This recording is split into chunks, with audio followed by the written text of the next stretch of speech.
세계 토지 고수를 상징하는 토지병장입니다.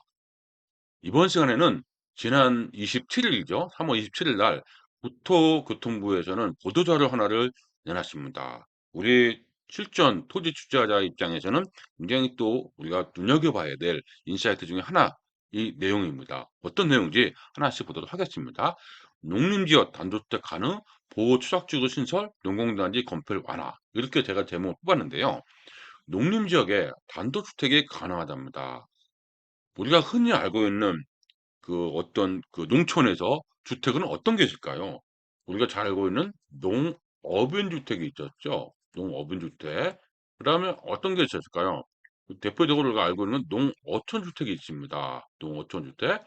농업용 주택은 뭘까요? 이건 농업인만이 이 혜택을 주기 위해서 그러니까 보정 감면까지 다 해놔 가지고 이렇게 농지 보전 부담금도 감면해 주고 하는 거죠. 그 농업용 주택은 농업용 주택입니다. 하지만 농어촌 주택은 뭘까요? 일반인이 지을 수 있는 주택이죠. 그러니까 농업인이 아니더라도. 근데 이 주택은 어디에만 지을 수 있었냐면 관리 지역이라든지 그러니까 계획 생산 보전 지역, 그다음 녹지 지역 이런 데 지을 수 있었는데 농림 지역에서는 짓지 못하게끔 해 놨어요. 인제는 근데 이 농림 지역에서도 농어촌 주택을 지을 수 있게끔 이게 농어촌 주택이 단독주택이거든요. 그 단독주택을 지을 수 있게끔 인제 가능하게 해 주겠다 이 얘기입니다.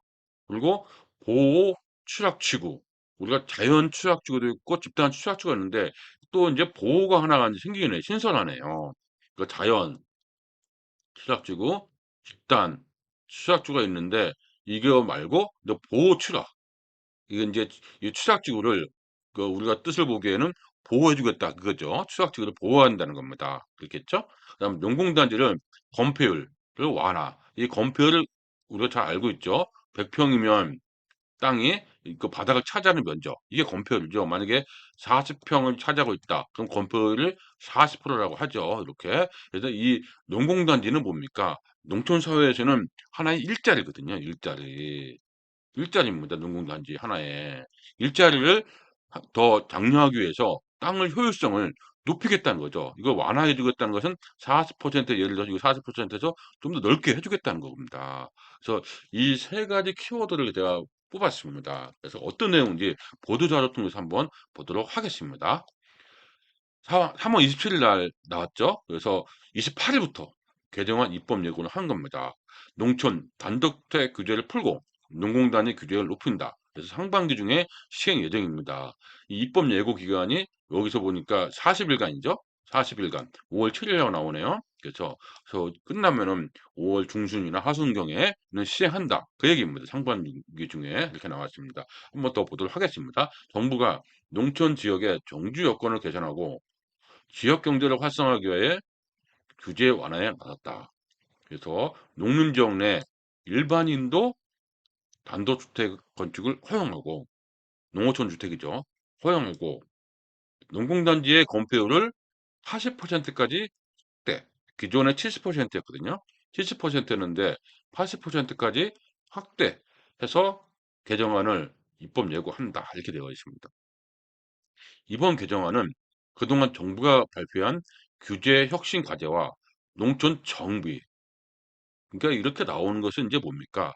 아 인제 지역 소멸 그다음에 농촌 인구가 인제 그 많이 소멸되고 그다음에 수주재배니 뭐니 6차 산업이 발전하다 보니까 이런 이제 규제 완화가 있는 거죠. 그래서 농촌 정비, 건설 경기 회복 지원 방안 등을 종합적으로 반영하여 내용이 나왔다. 이렇게 나와 있습니다. 이렇게 보시면 되겠고요.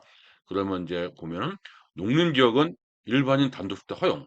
그간 농업인이 아니면 농림 지역에 단독주택을 지을 수 없었으나 이제 일반인도 단독주택을 건축할 수 있게 되었다. 그래서 이제 일반인도 이제 첫 번째 이제 농촌 귀향을 한다.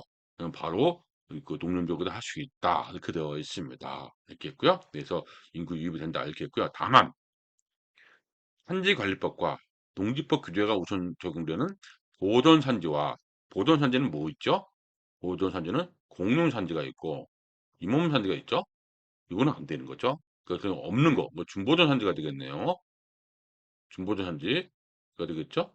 그 다음에 농업진흥지역은 제가 강의 시간에 늘 얘기했듯은 농진구, 농업진흥구역, 농보호구, 농업보호구역. 그렇죠? 요 요거는 포함되지 않는다. 그 얘기죠. 그래서 요게 중요합니다. 그러니까 농림 지역만 있는 것만 해당된다. 이렇게 알아야 되겠죠. 농림 지역하고 공림삼지, 임업삼지 같이 있으면 안 되고, 농림 지역하고 농진구, 농부하고 같이 있으면 안 된다는 거죠. 그래서 그겁니다. 그래서 그 내용이 우리가 알아야 될 것 같고요. 그래서 농림 지역은 보존산지가 이만큼 있습니다. 농림지역. 알겠죠? 그래서 이 80.2%가 보존산지입니다. 농림지역 중 보존산지가 이렇게 되어 있습니다. 이때는 뭐라고 됩니까? 여기 농어가는 허용합니다. 농어가 주택은 농업인 주택이죠. 단독주택은 불가한 거죠. 그 다음에 농업 기능지역 중 농보구가 농진구죠. 이거는 15.9%. 단독주택은 불가. 그렇죠? 그 다음에 외에는 농업보호구역은 뭐겠죠? 요것만 되는 겁니다. 그러면 그 외 지역이 573 제곱킬로미터네. 1.2%네요.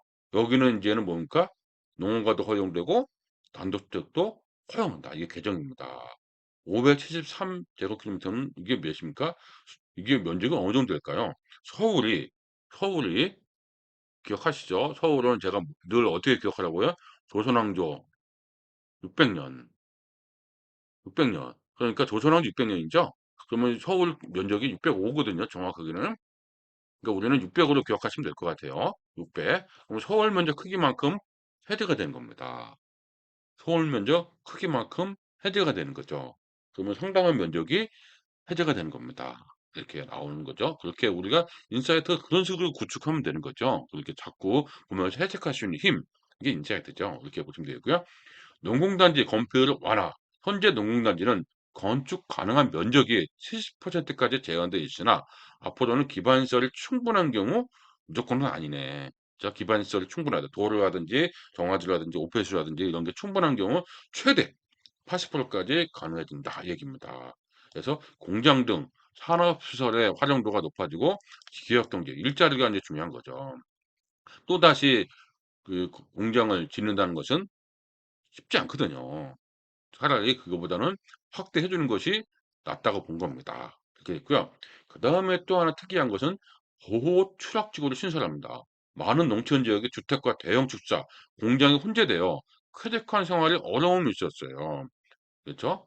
그래서 보호 추적지구를 도입해서 주거 환경을 저해하는 시설을 제외하고 그 가축 시설 같은 거 제외하고 그다음에 자연 체험장 등 관광 휴게 시설을 허용해서 쾌적한 마을 환경을 조성하면서도 지역 관광을 촉진할 수 있도록 할 계획이다. 이거 계획이죠. 두고 봐야 될 것 같아요. 근데 우리 투자 인사이트에서는 이거 주목해야 될 것 같아요. 이거 왜 그럴까요? 관광 휴게 시설이 허용한대요. 그 얘기는 우리 개발회사나 투자했을 때 보면 수익형 토지하고도 연결될 것 같거든요. 이게 수익형 토지 연결될 것 같으니까 이 부분은 우리가 주목해야 됩니다. 이 부분은 제가 이제 오프라인에서도 얘기하겠지만 굉장히 주목해야 되고 이 계획에 나오면 좀 더 자세하게 디테일하게 연구 분석을 할 겁니다. 알겠죠? 이렇게 꼭 보시면 될 것 같고요. 개발행위, 토속 채취 규제도 완화하네요. 개발행위도 완화하는데 이게 개발행위가 완화한다는 얘기는 매력이 있는 거죠. 그래서 토속 채취 규제는 뭐 크게 뭐 많은 사례가 없지만 이 개발행위는 완화됩니다. 이미 설치된 공작물을 유지 보수하는 경우 또 토지 형질 변경이 추반되지 않는다면 별도의 절차 없이 가능해진다. 성질 변경이 추반되지 않으면 가능해진다. 공사와 행정처리에 소요되는 시간과 비용이 절감되어 사업자 부담 크게 줄어들 전망이다. 또한 골재 수급과 건설 공사비 안정화를 위해서 도식의 심의를 받아야 되는 규준도 완화하겠다. 그렇죠? 그래서 이만큼 해서 완화하겠다는 거죠. 3만이서 5만으로. 그래서 심의를 받는 것이 이제 3만 평방부터는 토속 채취가 3만 산과 임야 같은 경우는 거의 대부분이 속해는 경우가 많습니다. 근데 이걸 완화한다는 거는 그만큼 이제 좀 완화가 됐다는 얘기죠. 이렇게 있고요. 그다음에 이제 많은 분들이 얘기하는 그리고 저도 많은 그 오프라인에서 강조하는 것이 성장 관리 계획이거든요. 근데 요게 관리 계획이다 보니까 일종의 지구 단위 계획처럼 이렇게 어떤 좀 강한 그 어떤 내용입니다. 그러다 보니까 변경이 참 중복되는 경우가 많았고 좀 난해한 면이 있었거든요. 근데 변경을 간소화한다고 하네요. 그래서 주민 의견 수를 숫자가 인제 중복되는 경우 변경할 때마다 그다음에 인제 앞으로는 중복되는 의견 청취 절차는 생략할 수 있다. 의견 청취, 도시군관리계획 결정, 의견 청취 막 이게 중복되는 거죠. 그다음에 성장 관리계획 변경 절차 또 중복, 일상 중복된 거죠. 성장 관리계획은 녹지 비도시 지역에 난개발 방지하자는 거죠. 그래서 계획 수립 없이는 계획 관리 지역에서 공장 등 제외한다. 그래서 2024 년부터 시행하고 있습니다. 그래서 요게 연구를 많이 해야 돼요. 왜 이게 어떻게 해석하냐에 따라서 투자냐 아니냐 따지죠. 쉽게 말해 돈이냐 아니냐가 되는 거죠. 이렇게 나왔고요. 단 성장 관리계획 수립 변경 시 제출된 주민 의견을 반영하여 중요한 내용 변경하는 경우는 재검토. 중요한 내용은 당연하죠. 그래서 이렇게 했고요. 중요한 내용은 그래서 이 국토교통부에서는 이번 개정안은 농촌과 비도시 지역의 경제 활력 회복과 주거 환경 개선입니다. 요거 살기 좋은 농촌을 하겠다. 주거 환경, 경제 일자리 창출하고 주거 환경, 보호 추락지구죠. 이렇게 보호 추락지구, 경제 활동 이런 내용이 담아져 있기 때문에 우리는 눈여겨볼 만한 내용이 들어 있습니다. 가볍게 흘리지 않았으면 좋겠다는 거죠. 이렇게 가볍게 들지 마시고 어떤 내용인지 이 내용을 보면서 한번 제대로 정리해 두면 나중에 기사라든지 보도자료 나올 때 바로 해석할 수 있어야 됩니다. 그래야 남보다 쪼금이나마 너무 빠르면 안 되고요. 쪼금 빠르게 투자하면서 수익을 낼 수도 있는 거 아닙니까? 그러면서 투자 플랜도 나오고 출구 전략도 나오고 그쵸? 그렇게 우리는 투자자로서 발전해야 됩니다. 이상으로서 농촌 단독주택 규제 풀고 농단지 건폐를 높인다는 보도자료 3월 27일 날 있었고 5월 중순경에 시행을 할 예정인 것으로 예정하고 있죠. 시행 예정을 낼 겁니다. 그런 내용으로 정리했으니까 투자 인사이트 잘 구축하시기 바랍니다.